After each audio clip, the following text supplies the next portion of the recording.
Pokemon Pocket. What's the point? 30 million downloads in just 9 days, yet where does this game fall? Is it a collecting app? Is it meant to replace Pokemon Live? You guys had all these questions, and I'm going to use my personal opinion as well as some research to determine what this game is and where it falls.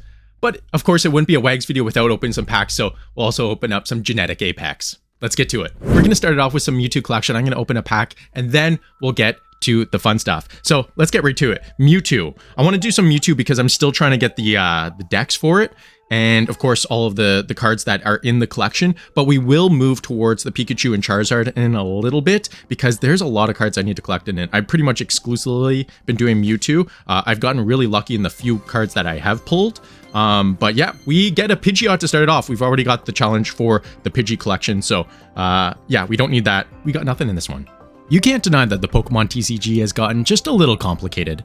There's never-ending text you have to read through to understand a trainer card, new abilities constantly introduced, a playstyle that involves sifting through your deck, reshuffling only to do the same thing moments later. It's intimidating for new players. And not just intimidating, but the appeal just isn't there for a lot of people. How many kids do you remember growing up battling it out on the playground? Not many.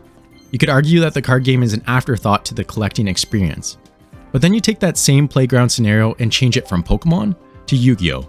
And you have a completely different situation. So obviously there's an interest in playing the game using the cards you're collecting. That's why my first point is that the game is a stepping stone to Pokemon Live. A good indication of this is just how much emphasis has been placed on the battling missions in Pokemon Pocket's launch.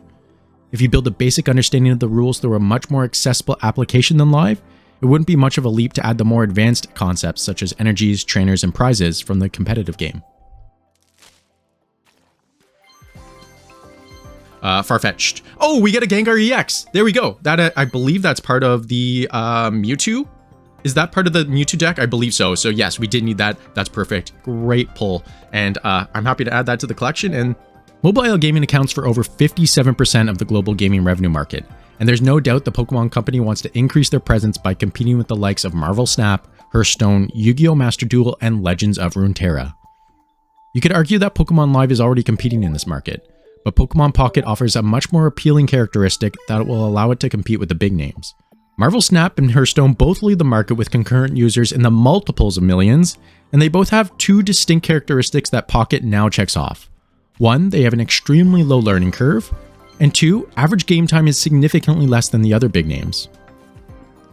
This tells us that mobile gamers are looking for a quick and easy way to pass the time in the day instead of highly strategic, long card games that aren't cut out for casuals. All to say, Pokemon Pocket can target the casuals, while Pokemon Live targets their competitive players. If you've enjoyed the video so far and want to see more Pokemon Pocket and physical card collecting, remember to hit the like button and subscribe. It's greatly appreciated. I do open my daily packs, but yeah, the Hourglass I don't typically use unless I'm with you guys. Wooloo, we get a Petilil, we get a Lilligant, and we get a Pinsir! There we go! I do not have the Pinsir. Beautiful card, Gold Star, let's go. That's a big one. Okay.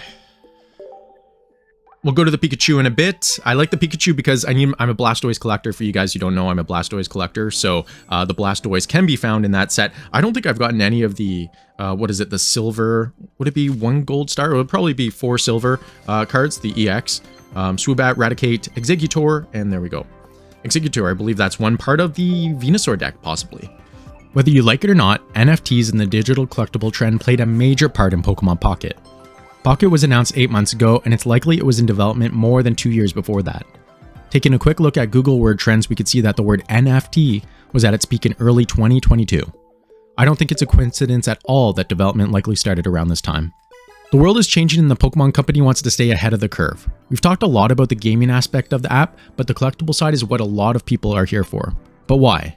Part of collecting and the reason I started my YouTube channel was to share my experience of physical collecting. Now think of how much easier it is to share a screenshot or a screen recording of your Pokemon Pocket pulls. Personally, this will never be a replacement to the physical cards, but I could definitely see the appeal of ripping a few quick packs, finding a rare card, and quickly sharing it with my friends online. I have been playing a lot of solo, I've been playing some versus, I destroyed some kid yesterday, not too bad. I'm only really using the rental decks and the starter deck, but you know, a lot of the time it comes down to whether you just match up with the right deck. I got really lucky. I got paired up against a Pikachu and that, ooh, what is this? Why is this one backwards? I didn't even do anything. Let's check this out. Let's check that out. Let's check that out. There must be something. Maybe it's a god pack. Let's see. Uto. Oh, Sandslash. Come on, Staryu. On yard. And it's a Dome Fossil. More trainer cards to add to the collection. Perfect. Let's get that. Let's go to the Pikachus. Let's go back. We'll go to a Pikachu. We'll get some Pikachu cards in. Now this one I really have not pulled a lot of, so we should see more new cards added to the collection. Let's go. Quick one. Wigglytuff, Petlittle by Sharp, Cottony, and a Misty. We get a Misty. I think a lot of people are upset with the Misty. I do not know why. I just saw a lot of hate for the Misty trainer card. But yeah, I don't know why. Let's see why. Choose one of your water type and flip a coin until you get tails for each heads. Take a water energy from your energy zone and attach it to that Pokemon. Perhaps because it's OP, I don't know. In only 8 years, Pokemon Go has generated nearly $5.5 billion in profit across app stores. We're already seeing massive success in Pokemon Pocket with $12 million in the first 4 days. Pokemon Pocket has something, or rather lacks something, that the physical card game has, and it's supply. Simply put, the more physical cards you purchase, the less exist in the world. Using supply and demand, the Pokemon Company carefully determines the total prints for a set to ensure the cards retain the optimal value for collectors.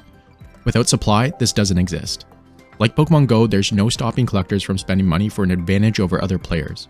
And trust me, you'll need it, as a Reddit post from TCGP Collector determined it would take 655 days to collect 286 genetic Apex cards without spending money.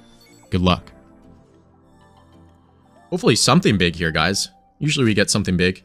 We got the Pinsir, but Pinsir's a good one. Oh, we get a chubby Pikachu. Oh! Look at that. We get a second. We get a double. As if. Okay, I'm gonna have to go back to the Charizards because these immersive cards seem too easy to pull, and I do need that Charizard. Look at that. Gorgeous. We get it. We get it again, as if. No way. Okay. Wow. Now this one is gorgeous. I like all the Pokemon in this one. The Mewtwo is nice, but I think this one is the one that reminds me of like the mainline games, like a version in my head of what the mainline games could be in one day, with the beautiful art, all the Pokemon running around. Obviously trees that look like trees instead of pixelated messes. But yeah, we get an immersive Pikachu. That's our second trade chip. You know, that's a trade chip. Nice. Okay, we're going back to Charizard. I need that immersive Charizard. Let's pull it. Let's go. Oh, okay. Come on. Start. Lilligant. Dome Fossil. Helioptile. Execute. Nice. Execute. Once again, I need more for the Venusaur set. I believe it's the Venusaur set. Has the Execute, Executor, and of course the Venusaurs. Ooh. Oh no, I already finished. We're gonna have to use some gold then. Screw it. We're using gold. I do have a few gold from beating some of the challenges, so we have it. We'll use it. And this will be the big one. Slowbro, Magmar. We need a Magmar for the Magmar and Electabuzz challenge. Clobopus. And we get an Erica card. Perfect. That adds to the deck. And not a bad way to finish the pulls here today. There we go. Magmar and see it there at the bottom. Wonderful. Okay. Oh, yeah. Well, that'll do it for today, guys. Thank you so much for watching. Remember to like the video, subscribe if you haven't already, and if you liked my analysis of Pokemon Pocket, let me know in the comments below and let me know what you guys think. So take care. Goodbye. See you next time. Bye-bye.